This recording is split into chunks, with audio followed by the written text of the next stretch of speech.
Today soup, guys, I'm going to cook this soup, mixed beans with pork bone.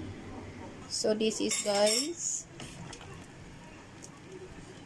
this is the pork bone, carrots, and add ginger and salt for seasoning.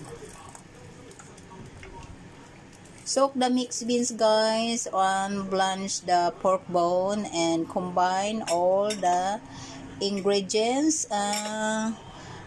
Cook until soft. So this is it. This is my soup for today. Pork bone with mixed beans.